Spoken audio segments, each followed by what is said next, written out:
Well, to get a little bit of clarity, a little earlier I spoke to the Labour MP and Shadow Energy Minister, Jonathan Reynolds. I asked him just how significant these reforms were. Well, I think this genuinely is an even bigger change than what Tony Blair managed to do with Clause 4, because I think what is significant about this is it really changes where power lies within the Labour Party, and crucially it's going to be a big transfer of power towards the grassroots as trade unions become much more a part of what we do in our local constituency parties, and crucially with the introduction of one member, one vote for future Labour leadership elections, you're seeing an end to people like me as MPs having a vote which is much stronger, worth more votes than everybody else, and people voting multiple times in different categories of the Electoral College, to a simple system that gives a clear, same amount of power to everybody else. And I think that's extremely welcome, and it is extremely radical. But there are those who say that it's actually less radical than Ed Miliband signalled last year, because some of the most radical reforms will be shelved effectively for 5 years. No, I think, as I say, this is perhaps the most radical actual incremental step that's happened after the Labour Party was ever formed. And but it'll be radical in 5 years' time, not now.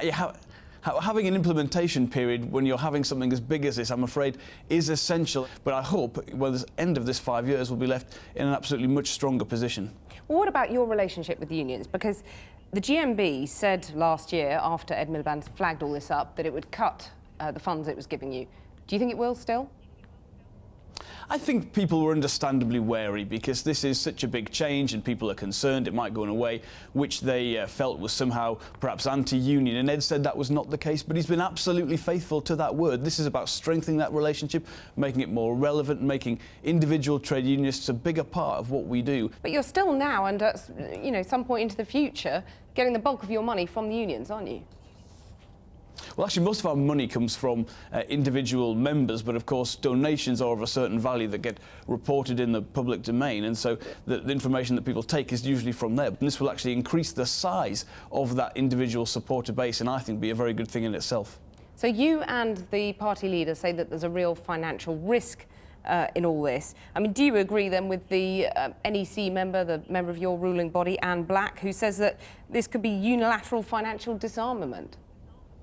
Well, I don't think it is because of that implementation period, and hopefully it gives a chance for the Conservative Party to do the right thing and recognise that too. But look, this is about doing the right thing. In the Labour Party, we can't be about saying, look, let's take our present arrangements without trying to improve them just because it's the safe way to go. We've got to be about something bigger and better than that, and that's what these reforms do. They don't unilaterally disarm. I think they do give us a chance to improve the funding of British politics as a whole. You appear to be trying to have your union cake and eat it, because on the one hand you're saying this is so radical and there's a big financial risk, it's going to leave a big financial hole, and then on the other hand you're saying, well, there's this implementation period and therefore there isn't such a financial risk. Which is it?